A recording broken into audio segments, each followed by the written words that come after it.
Hello everybody, welcome to UGC NET Adda 24/7। Application form filling को लेकर के स्टूडेंट्स के मन में बहुत सारे सवाल हैं। हमने जो भी वीडियोस बनाए हैं उसमें जो भी कमेंट्स आए हैं उन कमेंट्स को एड्रेस कर रहे हैं हम इस वीडियो में। और जो हमें जो नॉर्मल कमेंट्स दिखे जो बहुत ज़्यादा इन नंबर्स हैं उन पर हम बात करेंगे। तो सबसे जो पहला और इम्पॉर्टेंट एस्पेक्ट है जो हमें बहुत सारे स्टूडेंट्स से देखने को मिल रहा है और पर्सनली मैंने भी फील किया है इस चीज़ को, that is the application form में पेमेंट का प्रोसेस। तो बेसिकली आपको पता है आपका जो एप्लीकेशन फॉर्म है उसमें आपके 3 तरीके से एप्लीकेशन फॉर्म को भरा जा रहा है। सबसे पहले आपको करना है रजिस्ट्रेशन। रजिस्ट्रेशन जैसे ही आप कर लेंगे उसके बाद आपको आएगा एप्लीकेशन फॉर्म फिलिंग। और इस एप्लीकेशन फॉर्म फिलिंग में आपके पास अलग अलग तरीके से आपको डिटेल्स भरने होंगे, जैसे कि इसमें आ जाएगा आपका पर्सनल डिटेल, साथ ही साथ आपका आ जाएगा कॉन्टैक्ट डिटेल्स, उसके बाद आपका जो आइडेंटिफिकेशन है वो आ जाएगा, आधार पैन जो भी आप आइडेंटिफिकेशन यूज कर रहे हो वो आ जाएगा, फिर आपके एजुकेशनल डिटेल्स पूछे जा रहे हैं यहाँ पर, राइट। तो इस तरह से अलग अलग चीजें हैं जिनको आपको एप्लीकेशन फॉर्म में भरना है। और अपनी जो भी पर्सनल डिटेल्स है, कॉन्टैक्ट आइडेंटिफिकेशन, एजुकेशनल डिटेल्स, इन सबको फिल करने के बाद आपका एप्लीकेशन प्रोसेस कंप्लीट हो जाता है। उसके बाद आपका पेमेंट का प्रोसेस शुरू होता है। और जब आप ये पेमेंट का प्रोसेस कंप्लीट कर लेते हैं, ये 1, 2 और 3 प्रोसेस, तब आपका जो एप्लीकेशन, जो आपका कंफर्मेशन पेज है वो आ जाता है और फाइनली आपका जो फॉर्म है वो फिल हो जाता है। यानी आपको एज अ कैंडिडेट कंसिडर कर लिया जाता है, आपका एडमिट कार्ड वगैरह और सब कुछ आपको आगे जनरेट होता है। तो इससे पहले जो आप रजिस्ट्रेशन करते हैं, तो अब रजिस्ट्रेशन के टाइम पे आप प्रोवाइड करते हैं अपना ईमेल आईडी और आप देते हैं अपना कॉन्टैक्ट नंबर भी। ये ईमेल आईडी बहुत ही ध्यान से आप लोगों को भरना होगा क्योंकि ईमेल आईडी पर ही सारा कुछ कम्युनिकेशन जो है वो एनटीए आपसे करेगी। उसके अलावा एनटीए ने एक नया ऐप भी आप लोगों के लिए डिवाइस किया है जिसका नाम है संदेश ऐप। आई एम सॉरी, मैंने एक वीडियो बनाई थी उस पर, क्योंकि जो हमारे पास वो बुलेटिन आया था उसमें लिखा हुआ था SANDES। और मेरा जो मतलब हमेशा से हम जो पढ़ते हैं, अगर कुछ ऐसी चीज लिखी हुई है, अगर आगे एच लिखा होता है इसके, तो शायद मैं इसको संदेश पढ़ लेती। लेकिन क्योंकि एच लिखा नहीं था, सिर्फ SANDES लिखा हुआ था, तो मैंने इसको सैंडीज ऐप पढ़ दिया था, जिसकी वजह से स्टूडेंट्स ने मुझे इसको करेक्ट भी किया था। एंड कोई बात नहीं, वो मेरी गलती है, मैं इसको एडमिट करती हूँ। वो संदेश ऐप है जिसको आपको डाउनलोड करना है ताकि आपका एनटीए से रिलेटेड जो भी नोटिफिकेशन आता है वो आपको मिलता रहे। एनीवे, तो ये ईमेल आईडी और कॉन्टैक्ट नंबर बहुत ही ज़्यादा इंपॉर्टेंट है। तो पेमेंट में प्रॉब्लम क्यों आ रही है? बेसिकली मैंने भी रजिस्टर किया है क्योंकि मुझे आपको एप्लीकेशन फॉर्म फिलिंग प्रोसेस बताना था, तो मैंने खुद भी इसको रजिस्टर किया था। जब मैं पेमेंट प्रोसेस तक गई, मुझे पेमेंट करना था, तो ओटीपी पूछ रहा, मतलब यहाँ पर आपको पेमेंट के प्रोसेस में एक नई चीज आई है जिसमें आपको अपना ईमेल आईडी लिखना पड़ेगा। ठीक है, ईमेल आईडी डालना पड़ेगा। इस ईमेल आईडी पर एक ओटीपी आएगी, उस ओटीपी को आने के बाद ही आपका जो पेमेंट गेटवे है वो ओपन होगा। बहुत सारे स्टूडेंट्स के साथ ये प्रॉब्लम हो रही है कि ओटीपी नहीं आ रहा है। मेरे साथ भी सेम प्रॉब्लम हुई है। मैंने करेक्ट ईमेल आईडी एंटर किया, बट मुझे आज दो तीन दिन हो गए हैं, मेरे पास कोई ओटीपी नहीं आया है एनटीए की तरफ से। बहुत सारे स्टूडेंट्स के साथ यही प्रॉब्लम हो रही है कि उनका रजिस्ट्रेशन और एप्लीकेशन तो हो चुका है लेकिन पेमेंट प्रोसेस कंप्लीट नहीं हो पा रहा है बिकॉज ऑफ दिस ओटीपी। तो जो मैंने देखा है, अब मैं दोबारा से वैसे करूंगी, और मैंने एनटीए को कॉल भी किया था, एनटीए के हेल्पलाइन नंबर पे कॉल भी किया था इसके रिगार्डिंग, और मैंने मेल भी ड्रॉप किया है। कुछ भी अगर इससे अपडेट या इससे रिगार्डिंग कुछ भी अपडेट आता है मैं आपको बता दूंगी वैसे। लेकिन जहां तक मुझे लगता है पेमेंट प्रोसेस क्यों नहीं हो रहा है, ओटीपी क्यों नहीं आ रही है, क्योंकि वहां पर साफ साफ लिखा हुआ है कि आपको 15 से 20 मिनट तक वेट करना होगा दोबारा से रीसेंड ओटीपी करने से पहले। तो कई बार क्या होता है, हम थोड़ा सा व्याकुल हो जाते हैं और उस चक्कर में अरे यार ओटीपी नहीं आ रहा, ओटीपी नहीं आ रहा करते करते रिफ्रेश करते रहते हैं बार बार, और बार बार रीसेंड ओटीपी करते रहते हैं, जिससे जो सिस्टम है वो हैंग हो जाता है। तो अगर आप पेमेंट प्रोसेस कर रहे हैं और आपका ओटीपी नहीं आ रहा, इसका मतलब ये है कि आप 15 से 20 मिनट तक वेट नहीं कर रहे हैं। एक बार सेंड ओटीपी करने से पहले अपना ईमेल आईडी चेक कर लें कि आप सही ईमेल आईडी एंटर कर रहे हैं या नहीं। और दूसरी इंपॉर्टेंट चीज़ जो आपको करनी है वो ये करनी है कि आप ओटीपी जब जो है वो एंटर करते हैं, या जो भी आप ओटीपी मतलब ओटीपी के लिए सेंड ओटीपी करते हैं, तो कम से कम 15 से 20 मिनट तक वेट करिए ओटीपी के आने का। उसके बाद उस प्रोसेस को कंटिन्यू करिए, फिर आपका पेमेंट प्रोसेस हो जाएगा। आगे बात करते हैं, नेक्स्ट इंपॉर्टेंट चीज आ रही है कि मार्क्स कितने होने चाहिए, मिनिमम मार्क्स कितने होने चाहिए general, OBC, SC, ST, PWD और थर्ड जेंडर के लिए आपका जो है वो एप्लीकेशन फॉर्म फिल करने के लिए। तो जनरल के लिए जो मिनिमम क्राइटेरिया दी गई है वो है 55% मार्क। अगर आपका मास्टर्स में 55% मार्क्स है तो आप एनटीए यूजीसी नेट का फॉर्म भर सकते हैं।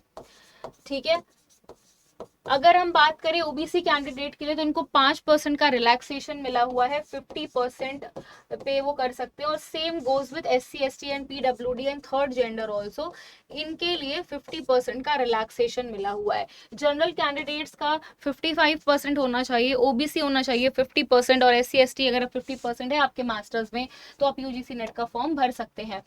तीसरी एक इम्पॉर्टेंट जो क्वेरी आ रही है वो आ रही है लैंग्वेज को लेकर के। मैंने वीडियो में बताया भी है कि जो भी आप मीडियम ऑफ लैंग्वेज सिलेक्ट करेंगे पेपर के लिए उसको बहुत ही ध्यानपूर्वक सिलेक्ट कीजिएगा, हिंदी या इंग्लिश।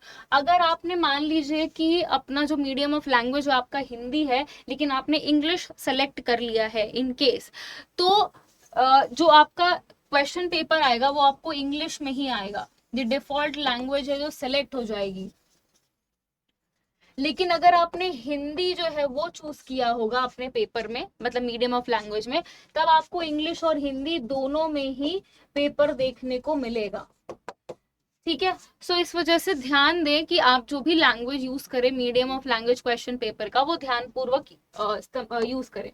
उसके बाद बात करते हैं जनरल के फीमेल एज की। अगर हम एज क्राइटेरिया की बात करें तो नेट के लिए तो कोई भी एज लिमिट नहीं होती है। आपकी कोई भी एज हो, आप किसी भी कैटेगरी से बिलोंग करते हो, there is no age limit for filling NET, यानी असिस्टेंट प्रोफेसर के लिए कोई एज लिमिट नहीं है। लेकिन अगर हम बात करें जेआरएफ की, तो जेआरएफ के लिए आपकी एज होनी चाहिए नॉट मोर देन 30 ईयर्स। किस डेट से देखना है ये 30 ईयर आपको कब से मैच करना है, ये आपको करना है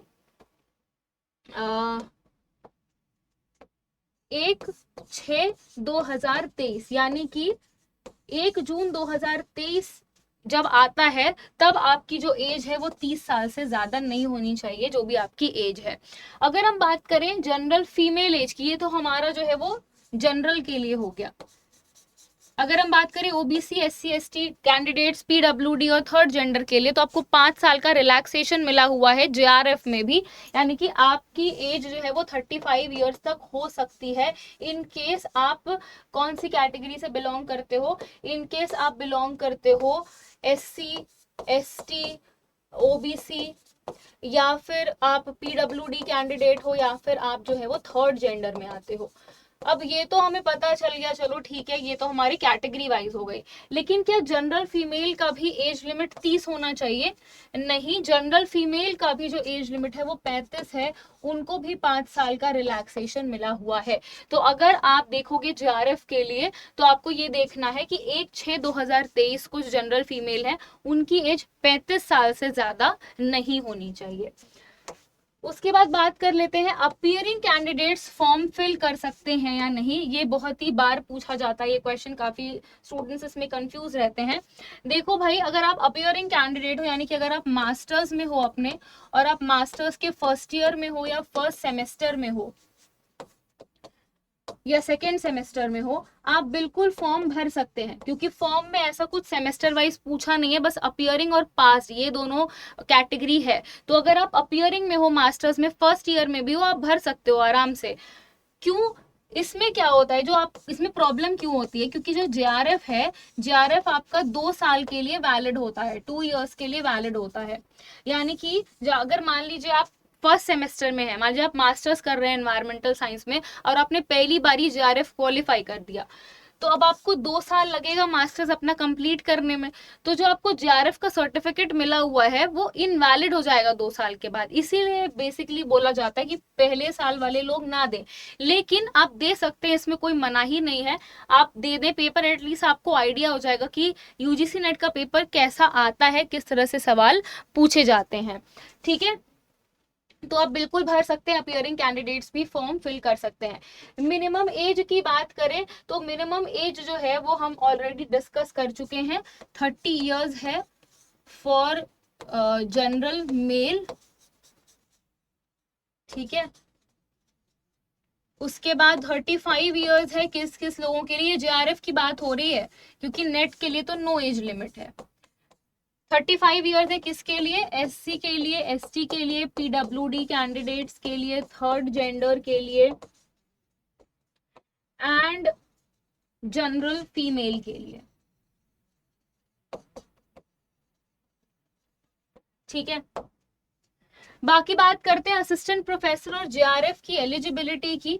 तो देखो बात ये होती है कि असिस्टेंट प्रोफेसर जो है वो आपकी लाइफ टाइम वैलिडिटी की बात करता है, एलिजिबिलिटी नहीं, इसको हम वैलिडिटी बोल सकते हैं क्योंकि बहुत सारे स्टूडेंट्स वैलिडिटी के बारे में भी पूछ रहे थे। तो अगर हम वैलिडिटी की बात करें तो आपका जो असिस्टेंट प्रोफेसर की वैलिडिटी है वो लाइफ टाइम होती है। अगर आपने एक बार नेट क्वालिफाई कर लिया है तो आपको लाइफ टाइम वैलिडिटी मिलेगी। जेआरएफ का जो होता है वो 2 इयर्स के लिए वैलिड होता है। साथ ही साथ एक और चीज जो सामने आ रही है, जो क्वेश्चन सामने आ रहा है वो ये आ रहा है कि अगर हमने फॉर्म भरा है तो उसमें 2 तरह के ऑप्शंस आते हैं आपके पास। एक ऑप्शन आता है कि आपको फॉर्म किसके लिए भरना है, किस चीज के लिए आपको फॉर्म भरना है, असिस्टेंट प्रोफेसर ओनली, एक तो ये आता है। दूसरा आता है आपका असिस्टेंट प्रोफेसर एंड जेआरएफ। तो अब स्टूडेंट्स के दिमाग में ये डाउट आ रहा है कि मैम अगर हमने सिर्फ असिस्टेंट प्रोफेसर के लिए भरा है तो हम जेआरएफ के लिए तो एलिजिबल हुए नहीं। अगर हमने असिस्टेंट प्रोफेसर और जेआरएफ के लिए भर दिया है लेकिन कट ऑफ जेआरएफ का ज्यादा आया है, तो क्या हमें असिस्टेंट प्रोफेसर की भी जो का भी जो वो मिलता है सर्टिफिकेट वो नहीं मिलेगा क्या, ऐसा है क्या? देखो जब भी आपको फॉर्म भरना है तो आप असिस्टेंट प्रोफेसर एंड जेआरएफ दोनों चूज करो, ये वाला। इससे क्या होगा, मान लो आपके जो भी मार्क्स आपने स्कोर किए हैं, कट ऑफ मान लो 300 में से 180 गया है फॉर असिस्टेंट प्रोफेसर और आपका 190 गया है फॉर जेआरएफ, और आपने स्कोर किया है मान लो 189 मार्क्स। ठीक है, तो इसका मतलब ये हुआ कि आप अगर असिस्टेंट प्रोफेसर एंड जेआरएफ दोनों का लेकर के भरा है तो आप एलिजिबल हो जाओगे, आप असिस्टेंट प्रोफेसर के लिए हो जाओगे। ठीक है, तो एक और आता है, सॉरी यहाँ पर जेआरएफ आएगा, ओनली जेआरएफ, और दूसरा आता है असिस्टेंट प्रोफेसर एंड जेआरएफ। तो अगर मान लो आपके 189 है और आपने दोनों के लिए भरा है फॉर्म तो आपको नेट सर्टिफिकेट मिल जाएगा। जेआरएफ तो आप क्वालिफाई नहीं कर पाए, कट ऑफ मार्क्स आप स्कोर कर नहीं पाए, 189 पे रुक गए। लेकिन अगर आपने सिर्फ जेआरएफ सेलेक्ट किया होगा फॉर्म फिल करते टाइम, तो अगर आपका 189 आया है तो आपको असिस्टेंट प्रोफेसर के लिए भी नहीं होगा, यानी कि आप क्वालिफाई ही नहीं कर पाओगे। इसीलिए दोनों को चुनो, assistant professor and JRF. In case आपका कट ऑफ कम जाता है तो एटलीस्ट आप असिस्टेंट प्रोफेसर के लिए तो आपको सर्टिफिकेट जो है वो मिल ही जाएगा। ठीक है,